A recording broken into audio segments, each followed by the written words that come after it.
கிருபை நிறைந்த நல்ல தகப்பனே, இயேசு கிறிஸ்து நாமத்தாலே எனக்கு அருளப்படுகிற எல்லா நல்ல வார்த்தைகளுக்காக நாங்கள் துதிக்கிறோம். இப்பொழுதும் நாங்கள் தியானிக்கும் போது ஆகியவர்கள் எங்களோடு கூட இதோடு கூட பேசும். நாங்கள் எல்லாரும் அன்றைய வார்த்தையினால் பலப்பட்டு விசுவாசத்திலும் உங்களோடு கூட இணைந்து வாழ்கிற வாழ்க்கையிலும் நாங்கள் இந்த நாளிலும் ஒன்று வளர எங்களுக்கு கிருபைத்தான். பிரசங்கிக்கிற அடியேனையும் மறைக்கும் நீர் வைப்பார். நேரத்தின் வருகிற சகலத்துகளை நீர் எடுத்தார். இயேசு கிறிஸ்துவின் வரவு நாம் ஜெபிக்கிறோம். நல்லதுதாவே.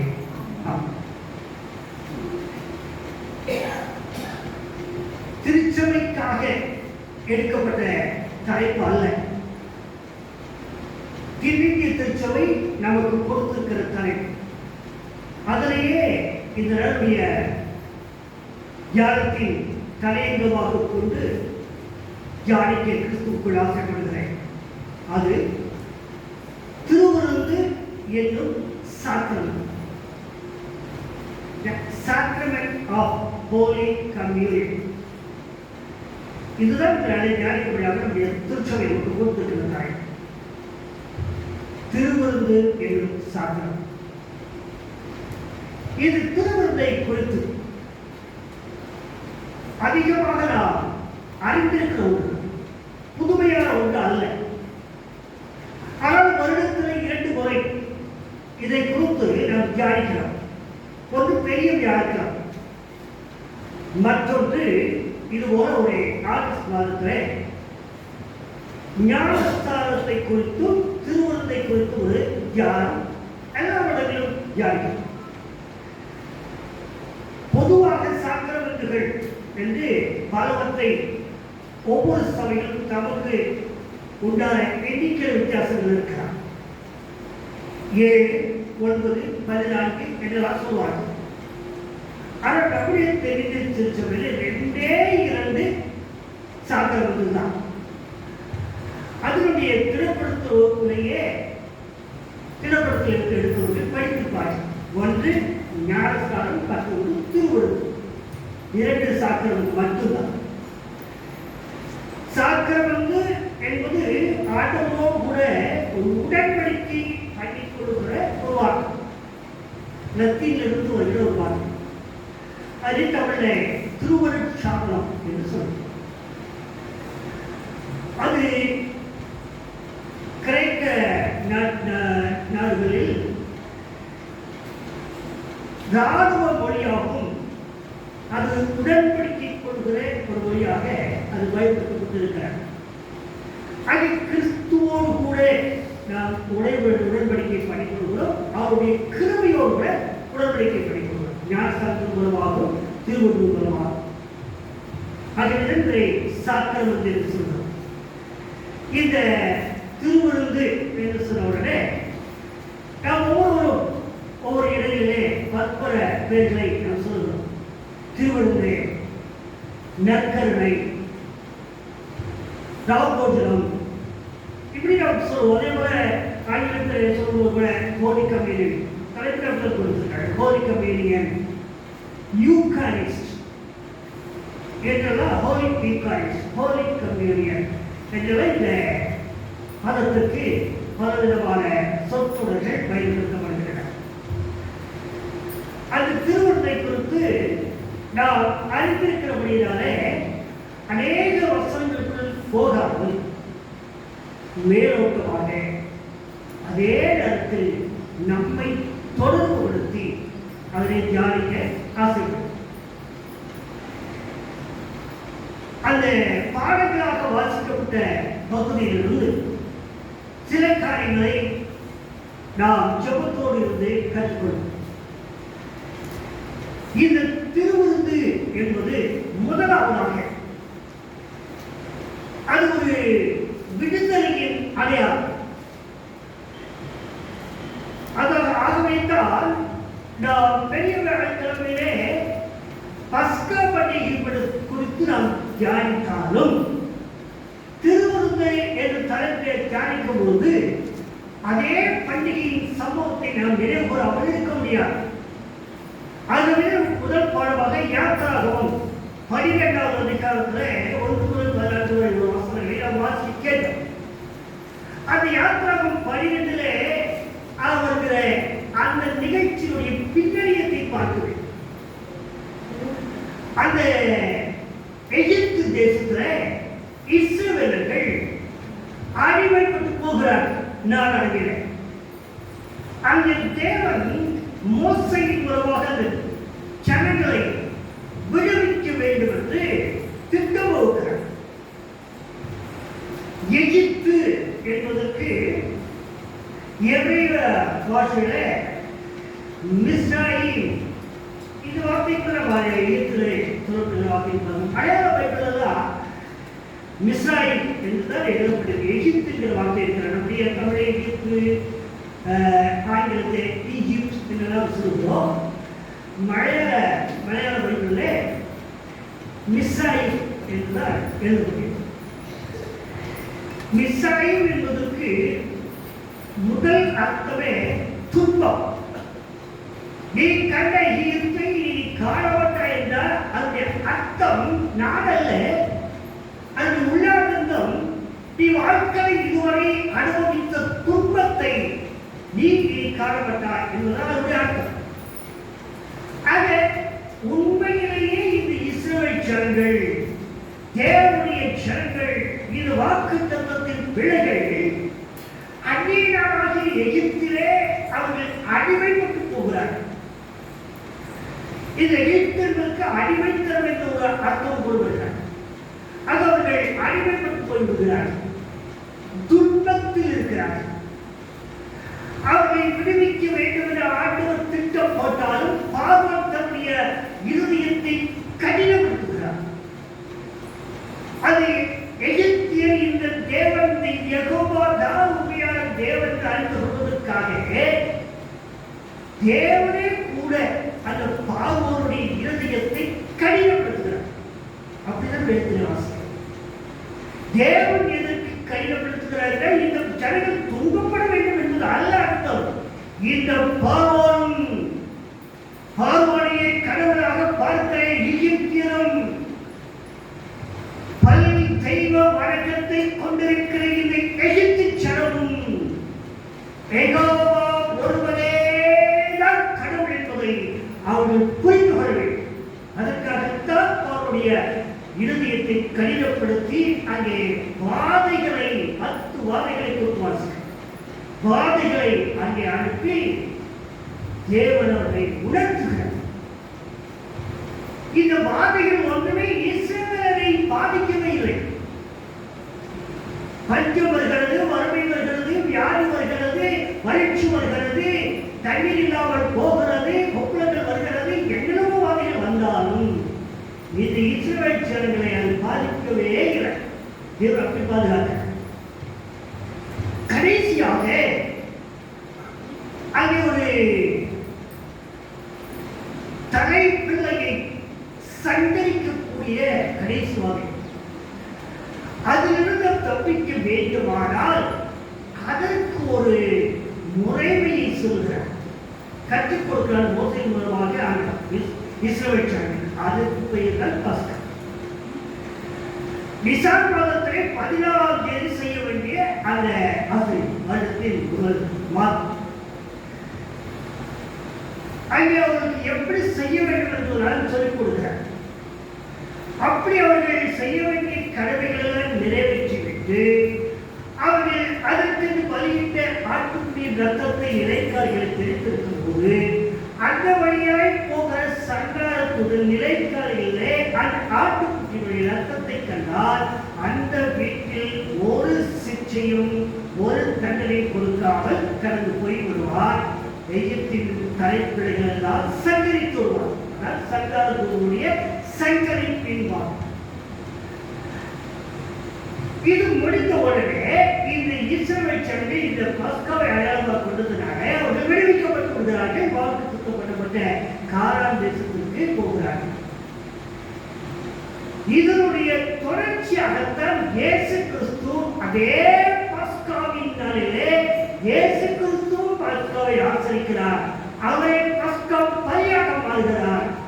அவர் ஒரு அன்று முதல் பஸ்காவின் மூலமாக இஸ்ரவேல் ஜனங்களுக்கு விடுதலை வந்தது என்றால் ஆட்டுக்குட்டியாக இயேசு கிறிஸ்துவின் பஸ்காவை பலியிடப்பட்டதனாலே உலகம் அனைத்திற்கும் விடுதலை வந்தது.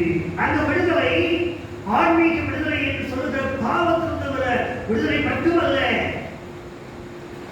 பலவிதமான விடுதலை, பொருளாதாரத்தில் விடுதலை, அரசியல் விடுதலை, அரசியல் புரட்சி வந்த நாட்களிலே அரசியல் விடுதலை, ஆன்மீக விடுதலை, அநேக விடுதலைகளை அந்த பஸ்கா ஆட்டுக்குட்டியாக இயேசு கிறிஸ்து மூலமாக இந்த உலகிற்கு கடந்து வந்தது. ஆகவே நீங்கள் நிறைய சுதந்திரமாக இருக்கிற தேவனை ஆராதித்து ஆக இந்த திருவிருந்து வாழ்க்கை முதலாவதாக விடுதலையை கொண்டு வருகிறார். அது விடுதலை அடையாளமாக இருக்கிறார், விடுதலையை கற்றுக் கொடுக்கிறார். இரண்டாவதாக 1 கொரிந்தியர் 10ஆம் அதிகாரத்தில் சில வசனங்களை நாம் வாசிக்க கேட்கிறோம். 22 வரை வாசிக்க கேட்கிறோம். அந்த பகுதியில் அது என்ன சொல்லிருக்கிறது? அநேகராக நாம் இப்படித்தான் எழுதலாம். எங்கேயோ கேரளா மாநிலத்திலே மூணாம் பகுதியிலே இருக்கிறேன் நான். உங்களோடு இந்த நாளிலே கிறிஸ்துவர் என்ற ஒரே அடையாளத்தின் மூலமாக இன்று இப்பொழுது அந்நிய நாடுகளில் இருக்கிறவர்களும் கிறிஸ்துவர் என்ற ஒரே அடையாளத்தில் இந்த நாளில் இணைக்கப்பட்டிருக்கிறோம். அதுவே இது ஐக்கியம் பொருந்து ஹோலி கம்யூனியன் நம்முடைய தலைப்பாக்குத்தார் என்ற நாளிலே சாக்ரமென்ட் ஆஃப் ஹோலி கம்யூனியன். இந்த கம்யூனியன் கூட அதுவும் கூட அந்த லத்தீன் வார்த்தைகள் வந்து கிரேக்க வார்த்தைகள் வந்து கம்யூன் என்கிற வார்த்தைகள் வந்ததுதான் ஆங்கிலத்தில் கம்யூனியன். கம்யூன் அப்படிங்கிறது கம்யூனியன் ஆகும். அது என்றால் ஐக்கியம். அப்படியான இந்த திருவிருந்து ஐக்கியத்துக்கான இந்த திருவிருந்துக்குள்ளாக எப்படி நாம் கடந்து வருகிறோம்? ஞானஸ்தானம் பெற்றவர்கள் திடப்படுத்தல் எடுத்து விசுவாசத்தை உறுதிப்படுத்திக் கொண்டு இந்த திருவிருந்திலே பங்கு கொள்கிறோம். ஞானஸ்தானத்தின் மூலமாகவே நாம் ஒன்றிணைக்கப்படுகிறோம். முதலாவதாக அந்த இணைக்கப்பட்ட அந்த இணைப்பு உறுதி செய்யப்படுகிறது, திடப்படுத்துகிறது. அதனை நடைமுறைப்படுத்துகிறோம். திருவிருந்திலே கலந்து கொள்கிறோம். கலாத்தியர் 3:27 ஞானம் ஸ்தானம் பெற்றவர்கள் எத்தனை பேர்களோ அத்தனை பேர்களும் தேவனுடைய பிள்ளைகளாக மாறுகிறார். எல்லாருமே தேவனுடைய பிள்ளைகள். அதுக்கு முன்னதாக அங்கே கிரேக்க நிறுவனமில்லை, யூத நிறுவனமில்லை, அதே இடத்துல இல்லை, ஆண்களை பெற்றுக்கொண்டில்லை. எல்லாரும் கிறிஸ்து இயேசுவுக்குள் ஒன்றாக இருக்கிறார்கள். ஆக இதை உறுதி செய்கிற ஒரு முறைதான் இந்த திருவிருந்து. இது உங்களுக்காக விற்கப்படுகிற, இது உங்களுக்காக செல்லப்படுகிற. அது அந்த உங்களுக்காக என்பது உயர்ந்தவர்களுக்காக, தாழ்ந்தவர்களுக்காக, ஏழைகளுக்காக, பணக்காரர்களுக்காக, கருத்தவர்களுக்காக, வெள்ளையனுக்காக, ஆண்களுக்காக, பெண்களுக்காக என்ற எந்த வேறுபாடுமே கிடையாது. அநேகரெல்லாம் ஒரே அப்பமும் ஒரே சரீரம். கிறிஸ்துவுக்குள் நாம் எல்லாரும் ஒரே சரீரமாக இருக்கிறோம் என்பதை கற்றுக் கொடுக்கிறது இந்த திருவிழா. அந்த திருவிழாவிலே நாம் கலந்து வரும்போது கூட நமக்குள்ளே ஏதாவது வேறுபாடான சிந்தனைகள் இருந்தால் அதனை எல்லாம் மாற்றிவிட்டு ஒருவரோடு ஒருவர் ஒப்புரவாகிவிட்டு இந்த திருவிருந்திலே நாம் கலந்து கொள்ள வேண்டும். அதுதான் பொதுவாக இது ஐக்கியம் என்று சொல்கிறோமா, அதுதான் ஐக்கியம். ஆக இரண்டாவதாக நாம் கற்றுக்கொள்கிற பாடம் திருவிருந்து வந்து கர்த்தர் நமக்கு சொல்கிற அந்த ஐக்கியத்தை கற்றுக் கொடுக்கிறார். முதலாவதாக இது விடுதலையின் அடையாளமாக இருக்கிறது. இரண்டாவதாக ஐக்கியத்தின் அடையாளமாக இருக்கிறது. மூன்றாவதாக லூக்காவுடைய சுவிசேஷத்திலே 22வது அதிகாரத்திலே சில வசனங்களை நாம் வாசிக்கிறோம். இந்த சமூகம் 7லிருந்து 20 வரை இருக்கிறது. நாம் 13லிருந்து 20 வரை உள்ள வசனங்களை சுவிசேஷ வேதபாடமாக நாம் வாசிக்கிறோம். அங்கே அவர் சொல்கிறார், என்னை நினைவுகூறும்படி இதை செய். இது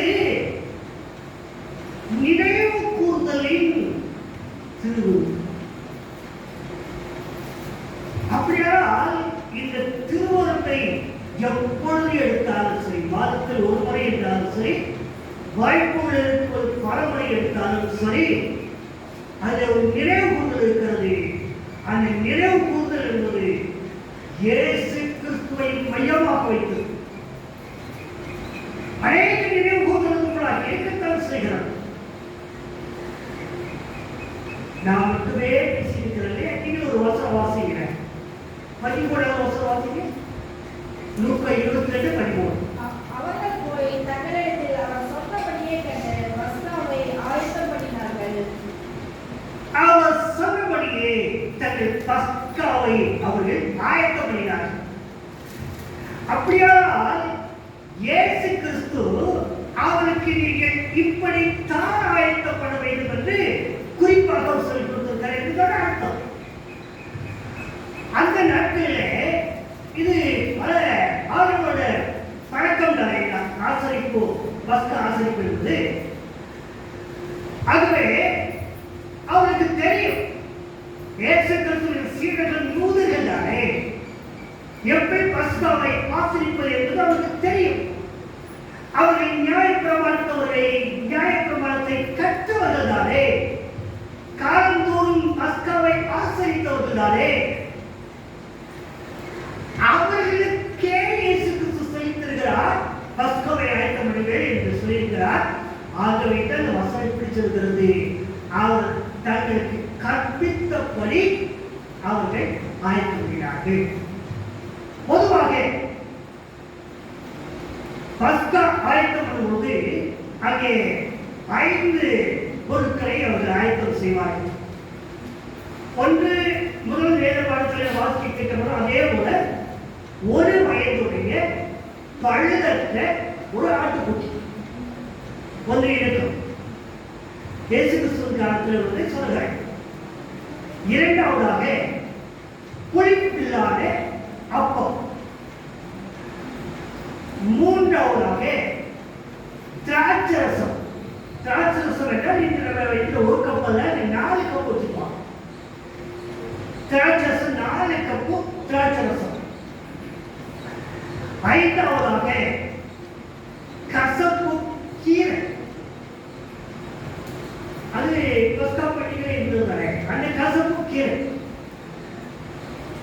ஐந்தாவதாக இதை புசிப்பதற்கான ஒரு தட்டு, ஒரு பிளேட், ஒரு தட்டு. இந்த 5 பொருட்களை வைத்துதான் ஆயத்தப்படுவார்கள். ஆனால் இயேசு கிறிஸ்து என்ன சொன்னார் என்றால், நீங்கள் போய் ஆயத்தப்படுங்கள் என்று சொல்லி நீங்கள் புளிப்பில்லா அப்பத்தை வைத்து 4 கப்பு திராட்சரசத்தை வைத்து கசப்பு கீரை வைத்து அதை புசிப்பதற்கான தட்டையும் ஆயத்தப்படுங்கள் என்று சொன்னார்.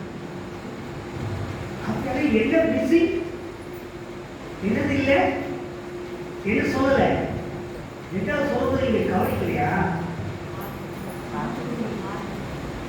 எங்க ஊர்ல வந்து பேன் பண்ண மாட்டாங்க, ஏன்னா பயங்கர குளிரா பேரே இருக்காது. அதனால நீங்க பேசுற சத்தம்னா நல்லா கேட்கும். யாராவது மரத்தை உட்கார்ந்து இது ஒரு சத்தம் நீங்க ரொம்ப பாதுகாப்பா இருக்கிறீங்க. கொட்டாய் போட்டாலும் சுத்தம் கேட்கல, மரத்தை போட்டாலே சுத்தம் கேட்காது. ரொம்ப பாதுகாப்பா இருக்கீங்க. பஸ்காவுக்கு 5 பொருட்கள். 1 வயதுடைய பழுதற்ற ஆட்டுக்குட்டி, புளிப்பில்லா அப்பம், 4 கப்பு திராட்சரசம், 1 கசப்பு கீரை, 5வது புசிப்பதற்கான ஒரு தட்டு. 5 பொருட்கள். இயேசு கிறிஸ்து சொல்கிறார், நீங்கள் ஆயத்தம் பண்ணுங்கள். போய் ஒரு புளிப்பில்லா அப்பம், 4 கப்பு திராட்சரசம், கசப்பு கீரை, அதை புசிப்பதற்கான தட்டு. ஒரே ஒரு விஷயம் என்னது? ஆட்டுக்குட்டி. ஆனால் அவர்கள் சொன்னபடியே ஆயத்தம் பண்ணுகிறார்கள். எதற்கென்றால் இயேசு கிறிஸ்து சொன்னால் அவர்கள் மீறினது கிடையாது. அவர் சொன்னபடி ஆயத்தம் பண்ணுகிறார். கேட்கவில்லை, கேள்வி கேட்கவில்லை. அங்கே போன பிறகுதான் அந்த ஆசரிக்கும் போதுதான் அவர் எல்லாத்தையும் சொல்கிறார். அப்பத்திற்கு ஒரு புது அர்த்தத்தை சொல்கிறார். இது என்னுடைய சரீரம், என்னை நினைவுகூரும்படி செய்யுங்கள். திராட்சரசத்தை எடுக்கிறார். இது என்னுடைய ரத்தம். ஒரு புதிய அர்த்தத்தை கொடுக்கிறார். இதற்காக ஒரு ஆட்டுக்குட்டியுடைய ஒரு சரீரமோ மாம்சமோ தேவையில்லை. ஒரு ஆட்டுக்குட்டியுடைய தெளிக்கப்படுவதற்கான ரத்தம் தேவையில்லை. இது என்னுடைய மரணத்திற்கான அடையாளம். இது என்னுடைய சரீரமாக இருக்கிறது. இது என்னுடைய ரத்தமாக இருக்கிறது. என்னை நினைவுகூரும்படி இதை செய்யுங்கள். Do in remembrance of me. என்னை நினைவுகூரும்படி இதை செய்யுங்கள். அதை நினைவுகூரும் பொழுது ஒரு வார்த்தை சொல்கிறார், இது உங்களுக்காக விற்கப்படுகிறேன். நம்முடைய புரிந்து கொள்ளுதல் வார்த்தை பயன்படுத்த வேண்டும். உங்களுக்காக சிதைக்கப்பட்ட என்னுடைய சரீரம், உங்களுக்காக உடைக்கப்பட்ட என்னுடைய சரீரம், உங்களுக்காக நொறுக்கப்பட்ட என்னுடைய சரீரம். நீங்கள் விடுதலை அனுபவிக்க வேண்டும் என்பதற்காக, நீங்கள் பாவமளிப்பை அனுபவிக்க வேண்டும் என்பதாக, நீங்கள் ரட்சிக்கப்படும் படிப்படியாக தியாகத்தோடு நான் கொடுத்த என்னுடைய சரீரம் உங்களுக்காக. அதே போல் ரத்தத்தை சொல்கிறார், இது பாவம் மன்னிப்பு உண்டாகும்படி உங்களுக்காகவும் அநேகருக்காக சிந்தப்படுகிற புது உடன்படிக்கைக்குரிய பழைய பஸ்காவை ஆசிரித்துக் கொண்டிருந்தீர்கள். இப்பொழுது புது பஸ்கா, அதுதான் திருமணம், அதான் நற்கருணை. அந்த கருணை மழை இந்த திருமணம், அது கருணை, நற்கருணை சொல்றார். அது தெய்வ கருணை இறங்கி வருகிற ஒரு திருமணம். அதுதான் இந்த புது உடன்படிக்கை. அது என்ன உடன்படிக்கை? பாவம் மன்னிப்பு உண்டாகும்படியாக அது ஒரு உடன்படிக்கை. அது சொல்லுகிறார், அதுதான் ரத்தம். சிந்தப்படுகிற புது உடன்படிக்கைக்குரிய என்னுடைய ரத்தம். அதை நினைவு வேண்டும். எப்படி நினைவு வேண்டும்? அதை நீங்கள் பார்த்திருக்கிறீர்கள், அறிந்திருக்கிறீர்கள், வாசித்திருக்கிறீர்கள், உணர்த்தப்பட்டிருக்கிறீர்கள், பிரசங்கத்தில் கேட்டிருக்கிறீர்கள். சரீரம் முழுவதும் ரத்தம், சிரசிலே முள்முடி, கண்களையும் அடைக்கிறது வேலை துணி மட்டுமல்ல, ரத்தத்தின் குழிகள் சரீரம் முழுவதும்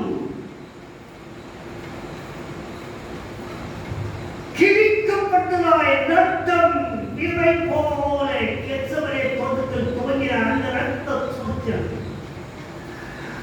அதை ஊற்றெடுக்கிற ஒரு சரீரத்தில் இருக்கிற ரத்தங்கள் முழுவதும் வெளிவந்து கொண்டிருக்கிறது. ஒரு மனிதனுடைய உயிரே அந்த ரத்தம் தானே. வேதம் அப்படித்தான் சொல்கிறார், ரத்தத்தை தான் உயிருக்கு எல்லாம் போய்கொண்டே இருக்கிறது.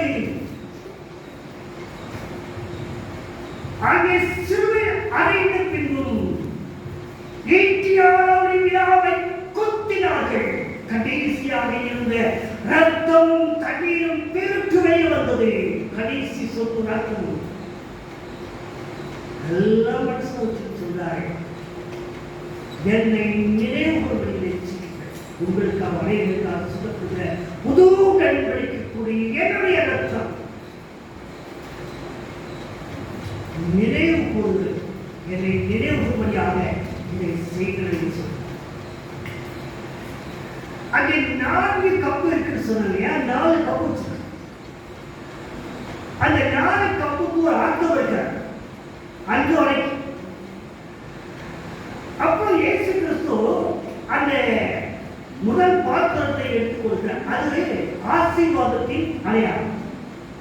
இந்த கப்பலை கொண்டு பல பாரம்பரியங்களுக்கு பல சூழ்நிலைகளை பயன்படுத்தியிருக்கிறார்கள். திருமண நிச்சயதார்த்தம் எல்லாத்துக்கும் இருந்தவர்களுக்கும் இந்த திராட்சரசத்துக்கும் பண்பாட்டிலே பல இணைப்புகள் இருக்கும். இந்த பஸ்காவில் 4 இதுபோல கப்பு இருக்கிறது. அதுல முதல் கப்பு ஆசீர்வாதத்தின் அடையாளம். ஆண்டவர் இவ்வளவு நம்மை இவரத்தை இவ்வளவு ஆசீர்வதிக்கிறார் என்று முதல் கப் எடுத்து அவர்கள் இது ஆசீர்வாதத்தின் அடையாளத்தை கொடுப்பார்கள்.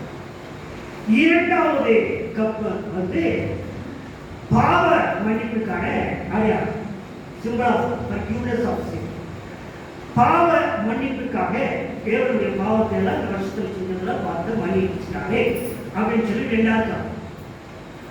3வது கப்பு அது நன்றி அறிதலை வெளிப்படுத்துவதற்கான அடையாளம். அதாவது இந்த நாளில் கூட அதை யூகாரிஸ்ட் நன்றி பலி, நன்றி விருது என்றெல்லாம் சொல்கிறோம்.